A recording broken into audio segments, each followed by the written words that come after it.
want to be part of the video too?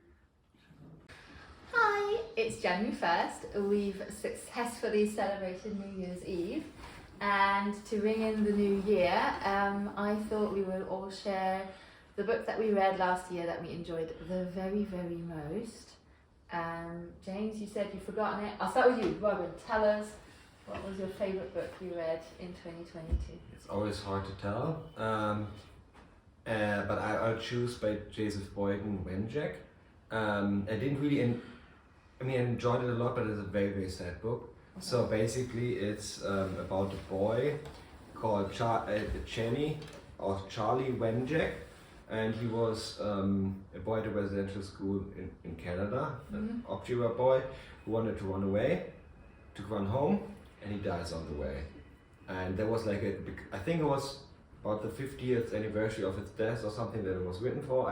And it's 100 pages long, very small book, a small font. It's like you can read in a couple of hours, I guess.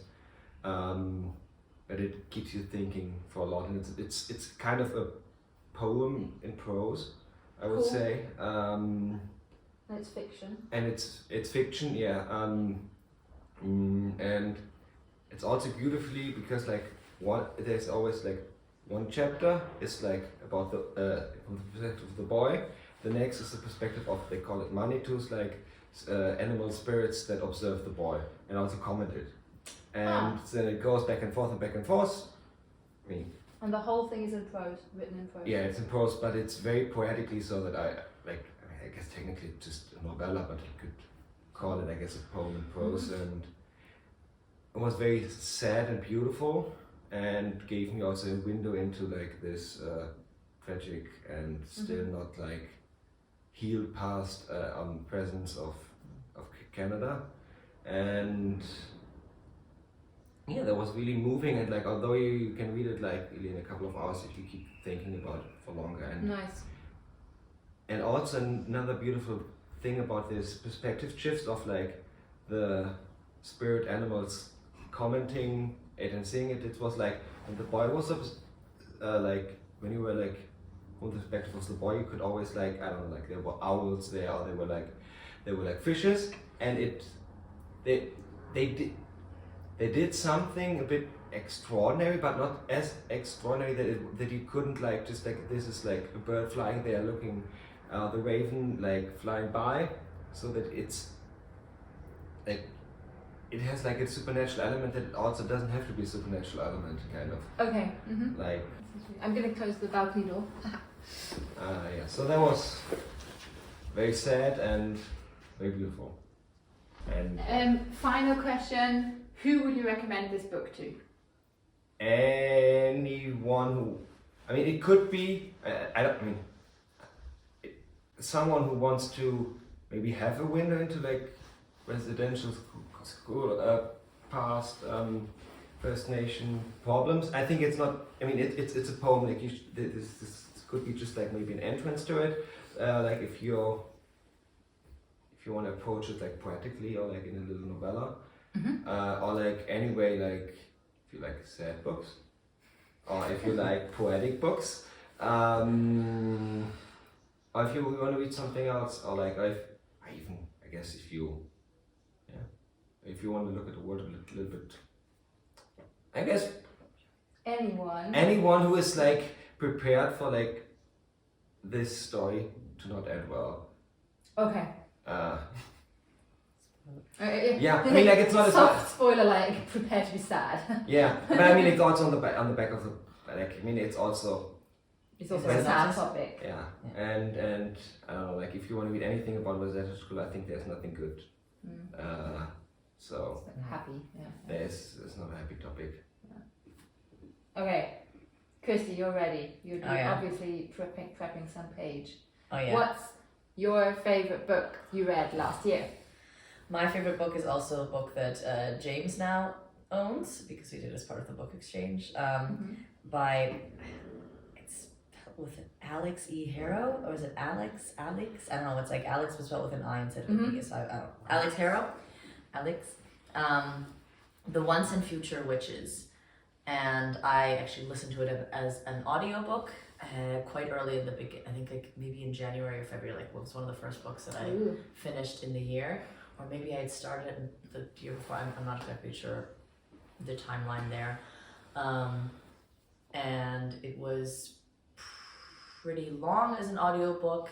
And I think like this one really stuck with me because a lot of times when I listen to an audiobook, then I can also remember like what I was doing while I was listening. I remember I was some audiobook that I didn't really like, and it was like a sci-fi one. I was sanding and staining something for the balcony while listening to that book, and I can still remember doing that there. And with this audiobook, I have no idea what I did. Oh, okay. I just remember the story, so Yeah. it was that good that I don't know if I would like just sit and read, or if I have no idea what You're else so I was immersed. doing during these hours. So I feel like that's a good sign for the book itself, and it's also really beautiful as an audiobook. Like the book is already set up in like the chapters where they have like a little, it starts off with a little old wives' tale, something like which also resonates with me because my family is a bit like superstitious. Robin can like mention that like there have been times where we can't walk by we have to change directions because a black cat crossed the road. okay. So like these sort of little superstitious things. And this book has this. It's set in 1893. It's about three sisters that have sort of drifted apart over the years, and you get glimpses into their lives and what happened in their past, what they're like, they had a rough childhood, and there's witchcraft like embedded in the story, but in a way that I've never had before. It's not like, ooh, la la la, I do a spell like you would imagine with sort of Harry Potter type books. It's a lot more like the spells are interwoven in these like old wives' tales or nursery rhymes. Oh. And then like every chapter has like sort of a thing like, how does this tale or nursery rhyme go into the story, or like how is this spell used and stuff. And it's just really nice. And every chapter also starts with like a little bit of music, and then the author, the person who read it, I should have looked up who actually did the Who was the audiobook. narrator? I can maybe say that later. And she just, I don't know, she just read it really well, and then it's like a little bit of like a violin interlude, and then they'd say the thing, and then it would carry on. And all of the like nursery rhymes or old wives' tales were things that I also knew. Oh, cool. Like, yeah. Old red sky at morning, sailors take warning. Red sky at night, sailors delight. Where it's like this idea, like if a red sky, if it means it's gonna be windy or not, and other little things like that. And that just like really was fun. And it also is like a kind of a retelling, like with dips into the history of like the witch burnings of Salem, and it's set in like this U.S. like this antebellum. It's more like the suffragette movement. Is that also antebellum? Like suffragette movement thing. So there's also like, it's a feminist book, and about stories of women, and the main characters are also like, men don't play as big a role as in a lot of books that I've otherwise read. So just all around, it kind of ticks off all the boxes of things like, oh, I feel like good about recommending it because it sounds nice on paper too, like, it's a woman author, it's feminist, it has like these different storylines and these different perspectives, and it's just also just a pretty book. Yeah, I like a page-turnery, solid, Yeah. fantasy. Is it fantasy? I mean, like, there's like witches in it, but it doesn't sound very it's like fantasy. heavy on the fantasy. And then like also kind of historical, and like I don't know, like things that you might be aware of, like certain folklore and stuff. And then it's just, I'm into it. And the book you are holding in your hand right now is the previous book by the author, which you are going to read. Yeah, this will be the first book of this year, I think. Then cool. And then she had written this one before the Once and Future Witches, where I was like, oh good, maybe I can like check this to see what it's see the synopsis again. Cool. Thank you. And James. Oh wait, what? Gabor Zachman was the narrator of the book. Okay. And you would also recommend the audiobook, not just the physical. Yeah. Cool. Thank you very much. James, what was your favourite book that you read last year? I had lots of different favourite books last year, so I haven't actually chosen my most favourite book. You have one task. Because I read new Val McDermott series, Jeffrey Archibald had some new stuff, and William Warwickshire stuff, and there was lots and lots of books like that I read that were fantastic and great, but I couldn't decide. So I went for the most influential book, Okay. which also makes it a favourite Yeah. of mine. It was actually a non-fiction book by an author called Juno Dawson, who I discovered and become very much a fanboy of. Juno is a trans author, introduced her work from a novel called Wonderland a couple of years ago from Anya, and then I've just kind of gone through her entire catalogue. Yeah. Chronologically, or just whatever popped up? Just whatever pops up.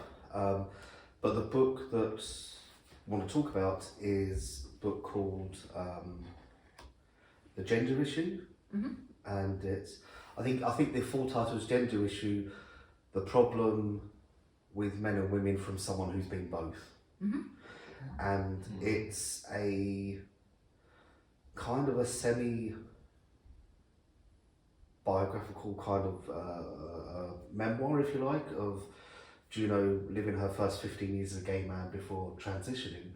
But then it also kind of ends up almost as a social commentary on feminism, on the discovery of gender, the difference between gender, sexuality, identity, all these different contrasts, all these different things, all these different ideas. And it talks, she has a great writing style, and this is a very, for quite a heavy topic, something that's very personal.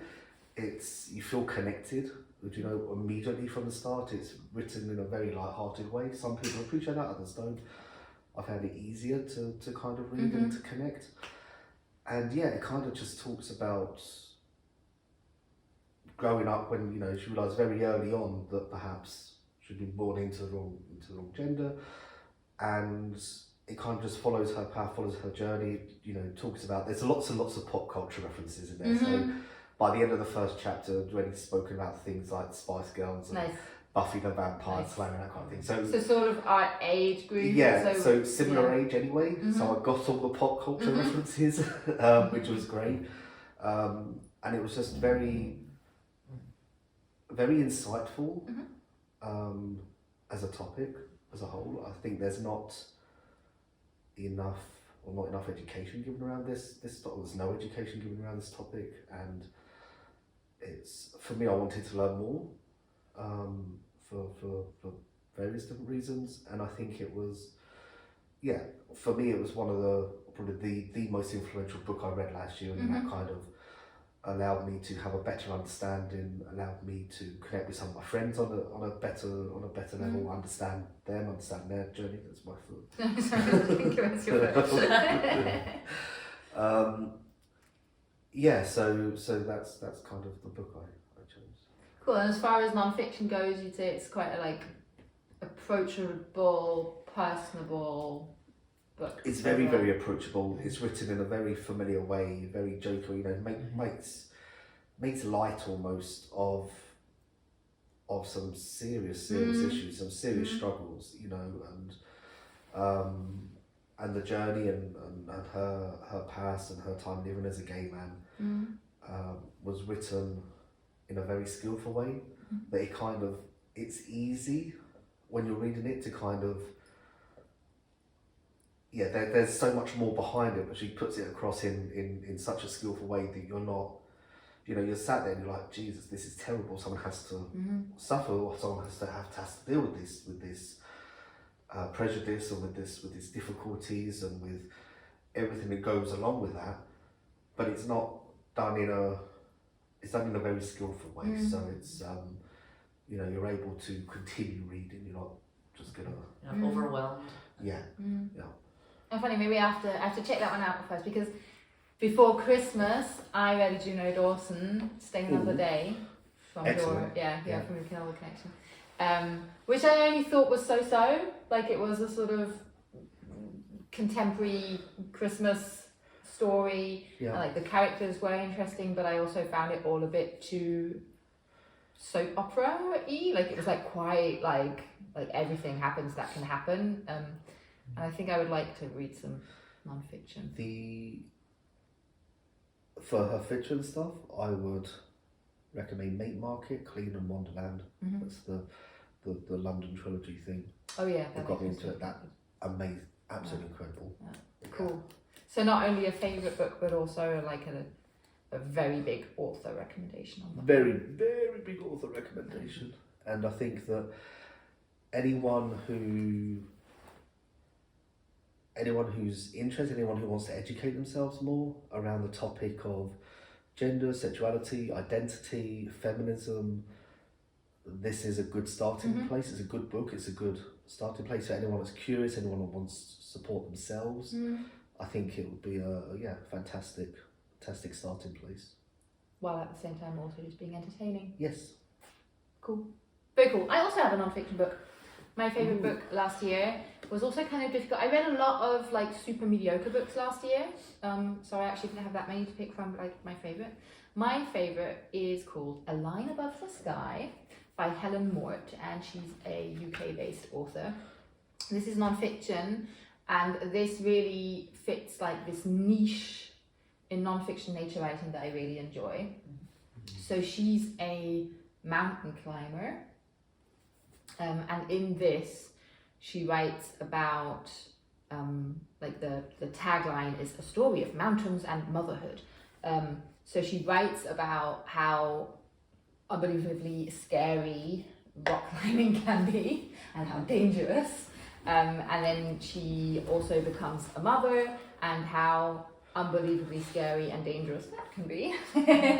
And she sort of like draws a lot of parallels between climbing and motherhood, but then she also, and that's something that I come across in nature writing quite a bit for some reason, she also writes about a woman called Alison Hargreaves, who was a female climber.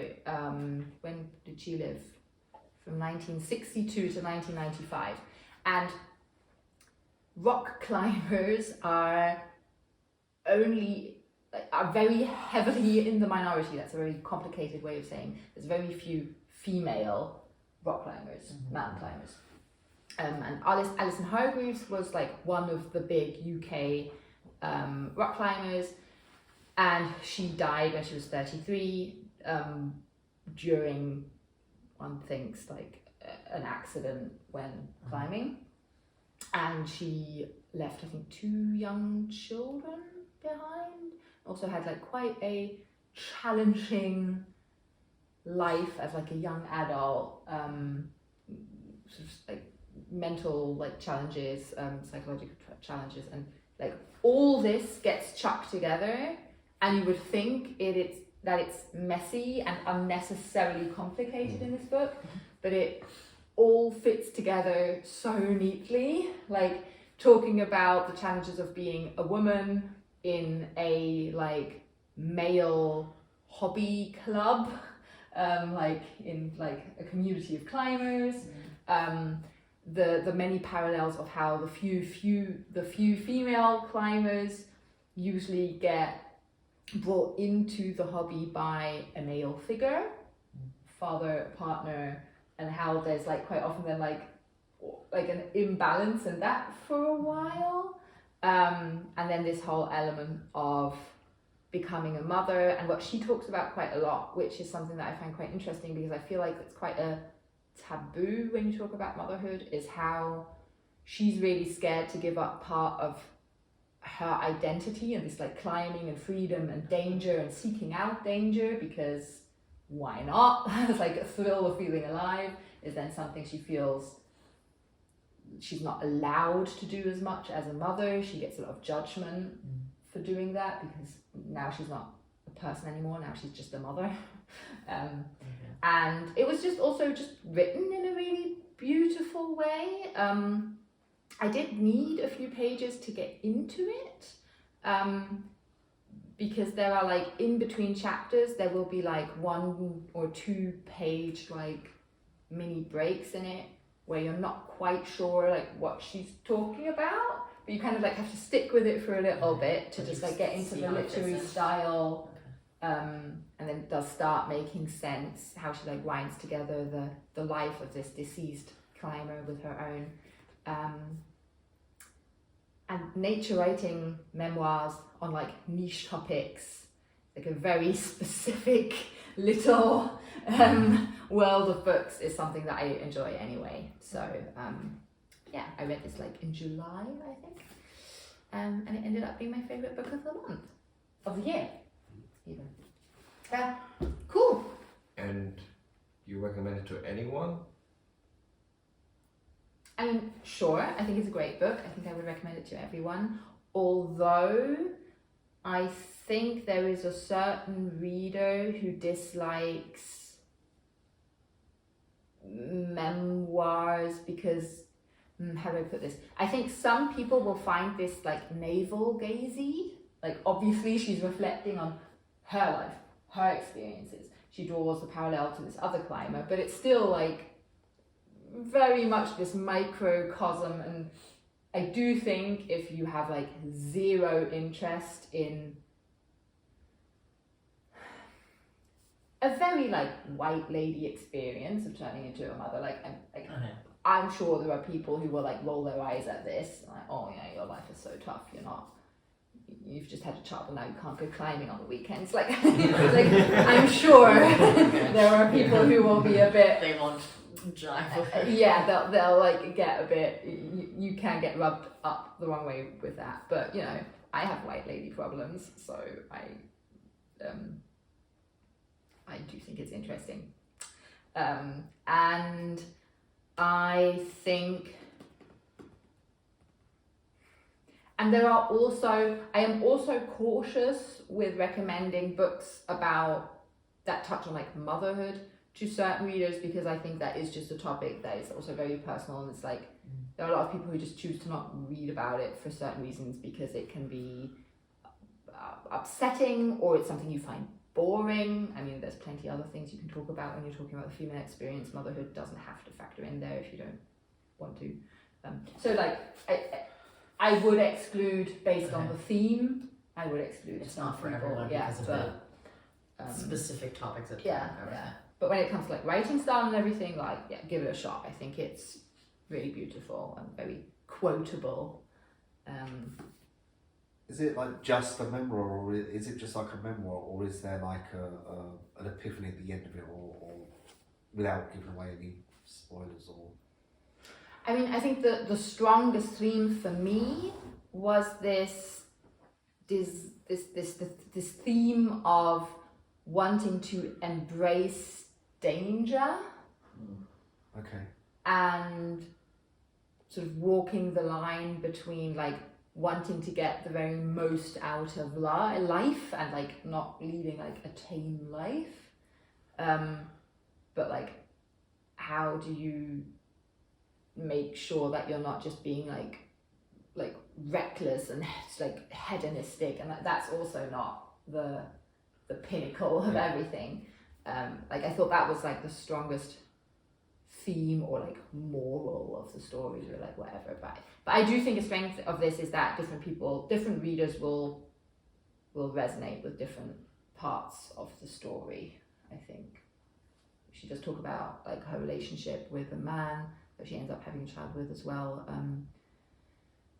and like bits of that story I was like, yeah, I don't really care who you end up having a kid with. Like that's like not the strongest element, but a different reader I think would like be really interested in that, because that is then also like a question you might ask yourself like in your 20s and 30s, like, so yeah. Cool. What a cool mix. 2 non-fiction books, 2 fiction books, different genres even. How cool. We also all hit our Goodreads goal, which we all cheered about yesterday, just on time. Yeah. Thank you guys. It was so nice having you here for New Year's as well. It's lovely being here. Happy reading. Bye.